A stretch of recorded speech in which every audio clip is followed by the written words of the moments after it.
Spoiler alert. The following will contain spoilers for WandaVision. What's up, everybody? It's me, E-Man, from E-Man's Movie Reviews. Wow. Okay, look. Episode 6 is here from WandaVision. I don't think it was as jaw-dropping as episode 5 with the big Pietro reveal, but it was definitely still a good episode, and I want to say it revealed more things to us, and it also raised more questions, which is typical for WandaVision. So there's a lot to cover here, so let's get right into this breakdown. We start off with the family getting ready for Halloween. Vision tells Wanda that he will be going on patrol for Neighborhood Watch, and he can't take the Poltergeist twins out to go trick-or-treating. That's okay though, because Pietro volunteers to take Vision's place instead. So the opening of this episode is something that we can attribute to the late 90s, early 2000s, and it looks like they're copying the TV show Malcolm in the Middle. The interesting thing here is that the show was really kind of meta already in terms of how they would say things in a certain way. That was, kind of like a tip-off to us, the audience. But now with this Malcolm in the Middle type of vibe, they can actually break the fourth wall and talk directly to us. Now, if you listen closely to the intro song, they would say things like, "Don't fight the chaos." And, if you recall from the comics, Wanda's magic was known as chaos magic. They also talk about things like, don't question what you've done. What if this is all an illusion? Sit back and enjoy the show. Let's keep it going. So all of these things could be either comments to Wanda or it's commentary for us, the audience, but it's all hinting at the fact that, this is all a reality, construct. This is all illusion. And hey, Marvel fans, just sit back and enjoy. You'll also notice Agnes just so happens to be in the house with them, and I think this is really just a sign to show you that she's not just some supporting character. No. She's actually a main character of this show. And given what she was looking for in the fridge, I'm guessing she was looking for some more Henny or some dark liquor or something.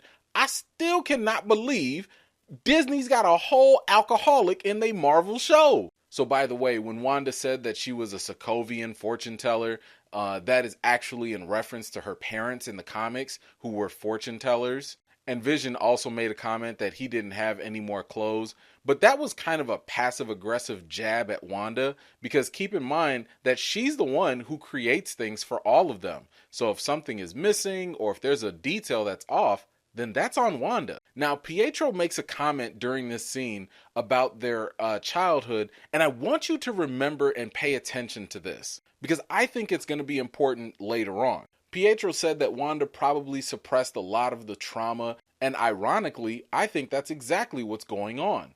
Rather than Wanda dealing with her grief, she's been suppressing all of it and trying to live in this fantasy world instead. Now, if you notice, when Vision was getting ready to leave out the house, and Wanda was like, that's not what you're supposed to, and Vision was like, supposed to what?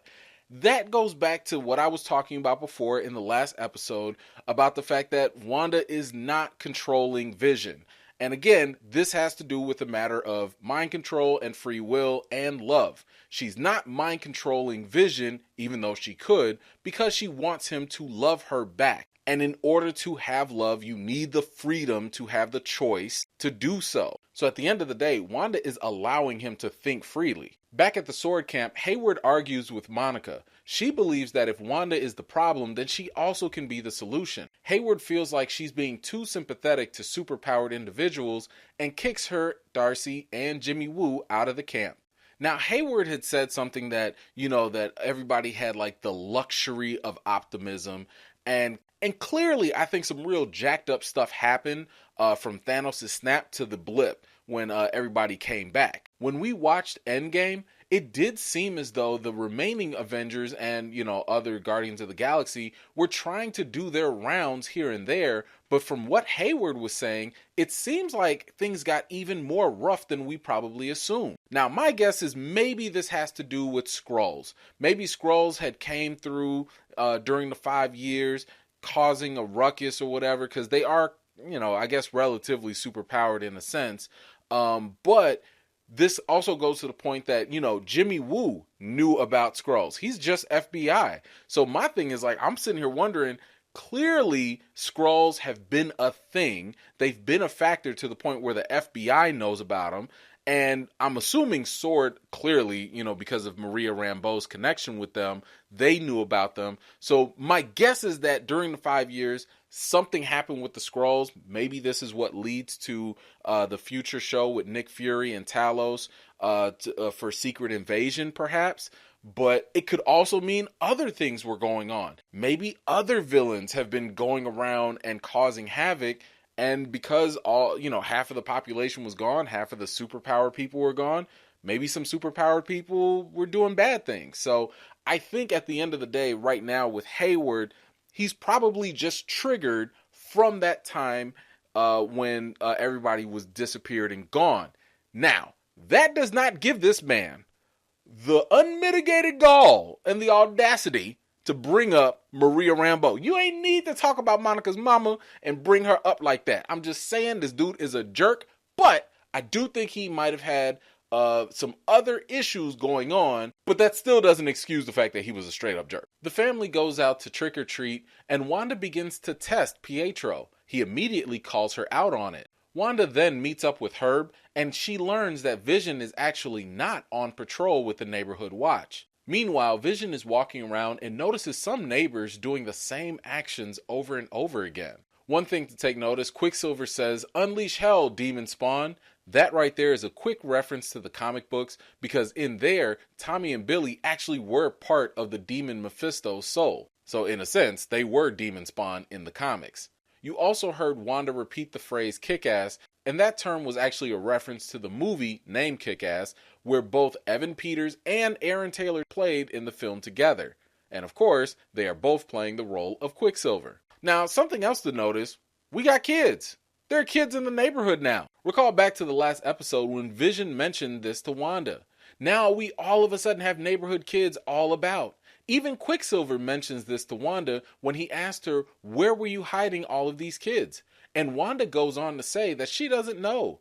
I think what this proves is that Wanda is susceptible to suggestion. All someone has to do is mention something to her, and subconsciously, she clearly gets to work on it. Plus, there's also the fact that Wanda is nuts, okay? This woman is straight up crazy. Did you notice how when she walked out the hex to go confront Sword, and she was acting somewhat normal from what we understand, and then the second she goes back in the hex, she's all like, "Hey everybody, let's cook brownies." She is weird. This woman has a split personality. She needs help. I feel like her biggest weakness at this point is therapy. That is the only thing that's really gonna take her down. As for Vision finding those neighbors suffering, I think this demonstrates the range of Wanda's powers. The closer you are to Wanda, the easier it is for her mind control to work on you. She basically gives people instructions on what to do in their made-up world. This is further evidence of how Wanda is definitely in control here. Now let's talk about that commercial, Snacked on Yo Magic. And honestly, I think this actually plays right into my Agnes theory, or Agatha the Witch theory. And if you haven't seen that, I strongly encourage that you do go check it out. Now, in my theory, I suggested the possibility that Agnes might be interested in stealing Wanda's magic or her power. Maybe she's feeding on it, kind of like snacking on yo magic. In the commercial, it says that yo magic is the snack for survivors. So I'm sitting here thinking that maybe Agnes, or Agatha Harkness the Witch, might be snacking or eating or consuming magic, and maybe that's how she stays alive. In the comic book, she's been alive for like thousands of years.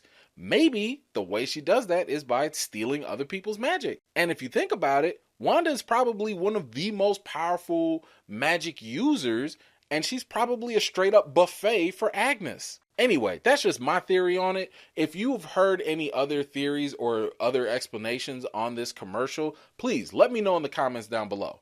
Pietro and Wanda leave out of the theater, and she expresses her displeasure with how much of a bad influence he is on the Hellraiser twins. Pietro responded and said, "This is what you wanted, was it not?" And then they ask each other about one another's accents.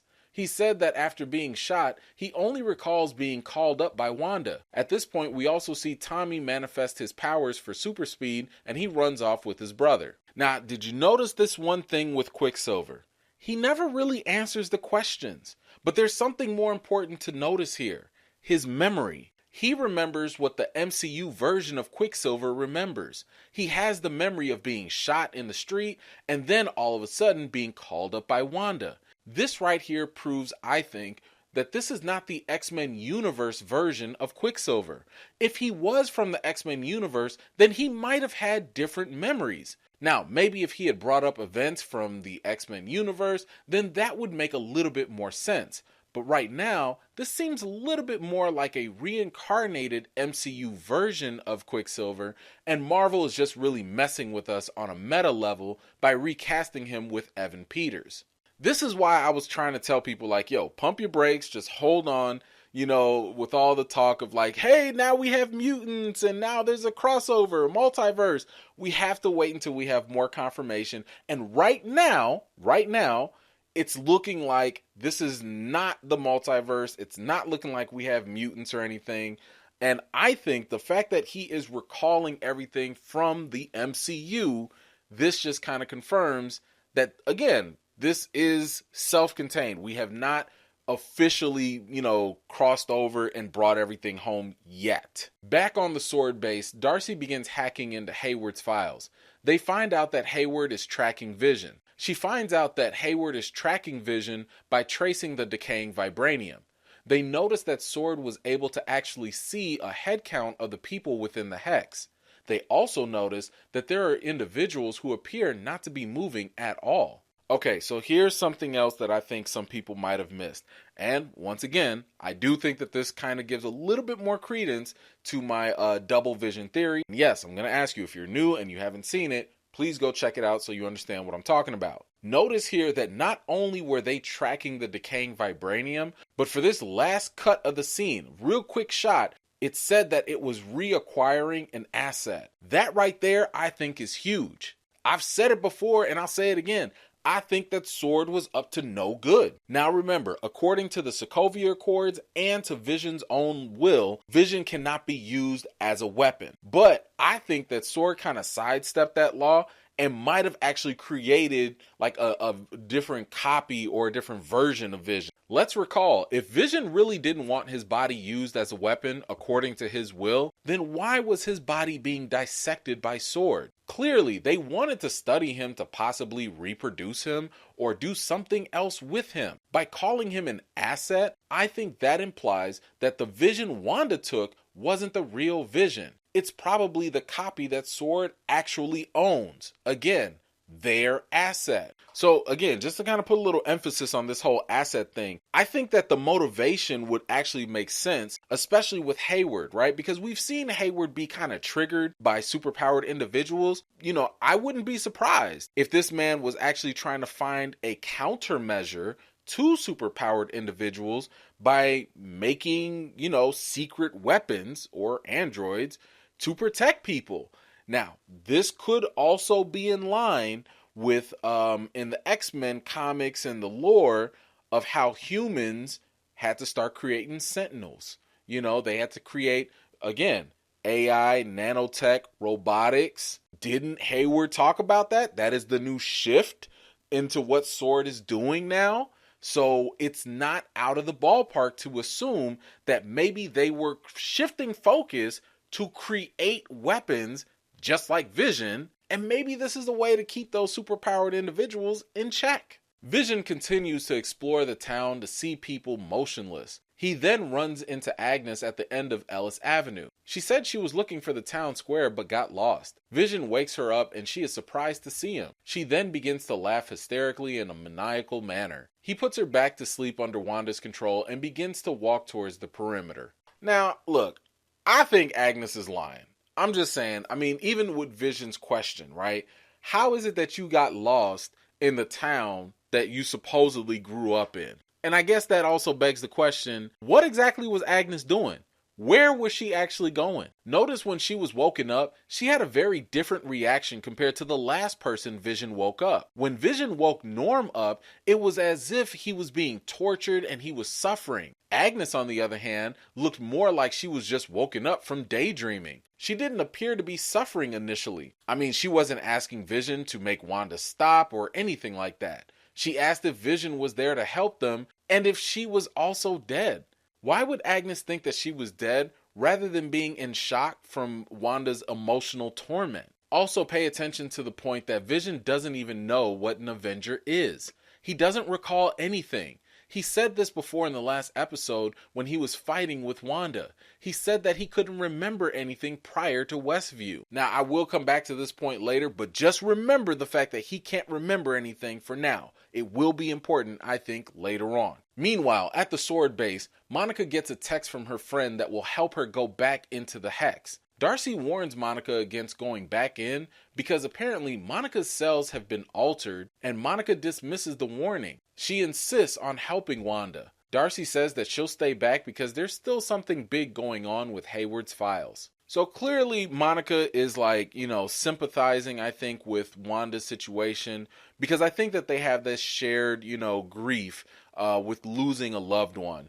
And given the fact that, Monica did, experience all the feelings that Wanda was going through, she probably feels that she can help her work through all of that. Now, as for Monica's friend who's going to be showing up, I've already suspected that this could be Reed Richards. I've already speculated in my last video that WandaVision appears to have dropped a number of clues that may imply that the Fantastic Four have already existed in the MCU and probably also worked for SWORD too. So it could be possible that Reed Richards or Mr. Fantastic is the guy that, Monica is planning to meet up with. However, the other possibility is that she could be meeting up with her friend, Adam Brashear, aka Blue Marvel. Now, for those who don't know, Blue Marvel is a rather new character in the comics. I want to say he came around 2008 or so, but let me just say that this dude is amazing. It may be fair to say that this guy is stronger than the Hulk, and he is a straight up genius too. Plus, in the comics, him and Monica were also dating. So this could be yet another way for WandaVision to introduce us to another future superhero. Back in the Hex, QuickSilver and Wanda talk about the good old days. He also asked her where all the kids were hiding in the town and commends her on the reality that she's created. He asks her how did she even do all of this, for which Wanda has no idea. As she reminisces about her feelings, she immediately sees a dead version of Pietro. Now, I want you to notice in this scene that when QuickSilver was talking about where the kids have been and he started, commending her on all this, Wanda was about to go into, I don't know how this happens, blah, blah, blah. And then she was like, wait a minute, you like this? You think this is good? I mean, she was actually relieved to hear that someone else believed that this was actually a good thing. And this, I believe, is kind of like confirmation bias, right? Like, because in the prior episode, Vision was telling her, what you're doing is not good. And she was about to stop it before Pietro just magically showed up. But here's my thing. I don't trust QuickSilver. I mean, they are twins, right? So twins will probably confide almost anything and everything to one another. Why would Pietro have to remind her that he's not her husband and that she can trust him? That to me sounds like something someone with an ulterior motive would say. But you know what I'm saying? It's kind of like when someone's like, hey, why don't you just tell me the secret password? I mean, you could trust me. We good, right? Here's the thing. Why would QuickSilver even want to know how Wanda does anything? He knows that she has like weird powers and stuff. They haven't questioned any other magical things that have happened. But now, all of a sudden, he wants to know, how did you do all of this? Why would he actually care? Now, as for the dead Pietro thing, I think that was just another hallucination from Wanda. Notice that the last time this happened with Vision, it was only after Wanda was reminded of the truth outside of her made-up reality. As Pietro said earlier, a lot of this has to do with Wanda's repressed memories. Whenever she comes close to actually facing her grief and trauma, she has these momentary glitches. We go back to Darcy as she continues to crack into Hayward's files. She emails the files over to Jimmy Woo. Meanwhile, Vision makes his way to the Hex barrier and pushes himself through it. However, the Hex continues to tear Vision apart as it holds him back. He begs for the Sword soldiers to help the residents of the town. At that moment, one of the twins telepathically picked up on Vision's cry of pain and also the mind of Director Hayward. He tells Wanda about Vision's situation, and Wanda immediately freezes the entire reality and everyone in it. She releases a surge of energy, and we see that the Hex has now begun to expand its reach. only a few people were able to escape the expansion, including Monica, Agent Wu, and Director Hayward. Okay, so there's a lot to go over with this, so let's start with Darcy first. Now, do you see the file that she's cracked? You see what it's called? Cataract? Come on now. What do cataracts do? They blur vision. Maybe even give you double vision. Come on now, man. Like, would somebody please go look at my double vision theory? I'm telling you, Sword is up to no good. And I really do believe that they went ahead, broke some laws, and made their own version of Vision. But speaking about Vision, let's talk about what happened when he left the Hex. Last episode, we saw Wanda try to add some extra level of security to the barrier by adding some Gorilla Glue to the Hex. This would seem as though that not only could things or people not be able to enter into the Hex, but it may also have been a means to keep people from leaving the Hex as well. Now that's one possible explanation as to why Vision really couldn't leave the Hex and started breaking down. But if you notice closely, it's not necessarily that he wasn't able to leave, but more so that the Hex was pulling him back in. I think that's because of the fact that he was clearly a product of Wanda's creation within the Hex itself, meaning that this Vision was never real to begin with. But let me explain why. And remember, I asked you to remember the fact that Vision was not able to remember anything prior to the creation of this Westview reality. But here's the question. Why isn't that the case with Pietro? Let's just say that Wanda is the one that's creating people or whatever, and let's just say that it was based off of her memories and the person's memories. Well, that would certainly explain why Pietro was able to remember their childhood, and he also remembered the events of Age of Ultron. What it doesn't explain is why Vision can't remember anything during Age of Ultron, Civil War, or even being an Avenger. One would think that being an Avenger would be the most basic thing that Vision could remember, but I think there's an even simpler explanation for this. I mean, to me, it makes more sense that he can't remember being an Avenger because he never was.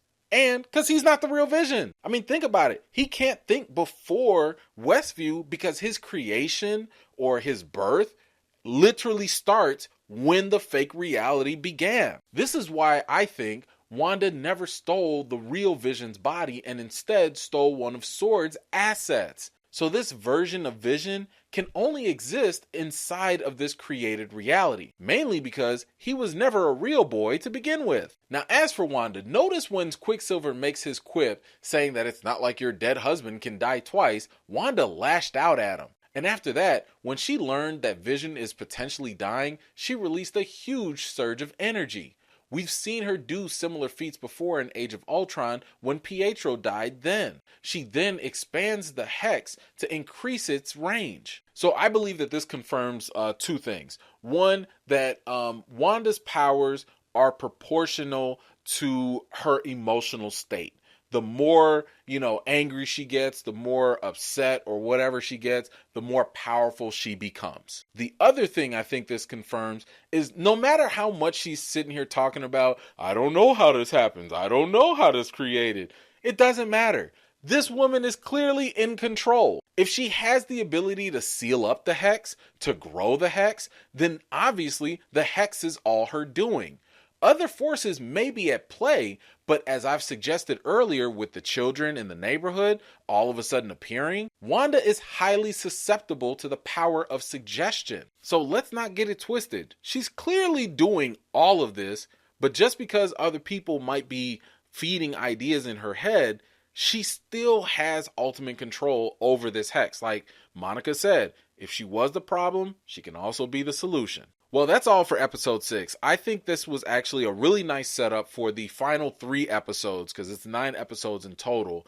And according to some past interviews or whatever, it was said that Kevin Feige had said that, the run times for every episode was going to be different. But WandaVision in total was going to be 6 hours long. So technically, I want to say that we've already reached the 3-hour mark. So the next 3 episodes, I don't know, maybe they'll be an hour a piece. Maybe they'll, maybe they'll do 20 minutes, and then give us a full hour and a half or something. I don't know, whatever it'll be. But there is a lot more in store for us.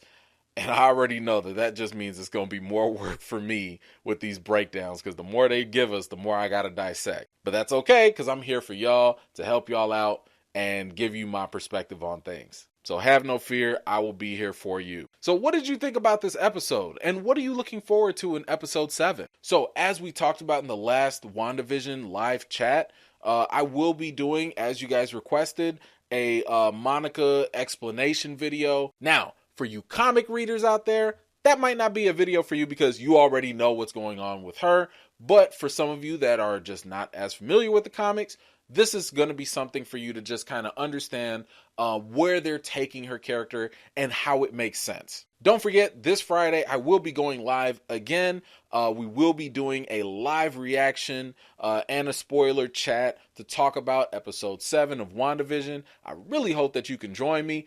Man, that last one was like a straight up blast. The jokes for that Gorilla Glue joke killed me. Oh, that like, okay, I'm sorry. That we had a good time. So I don't want you all to miss out. Please come back. It is Friday, 7 p.m. Central Standard Time. I'll be on live. Make sure, if you haven't already, or if you're new, subscribe and make sure you hit that bell so you don't miss out the next time I drop a video or when I go live. Also, some people are asking like, yo, brother, how can I support your channel? I love what you do. And trust me, I totally appreciate it. The simplest thing that you can do is just share my videos.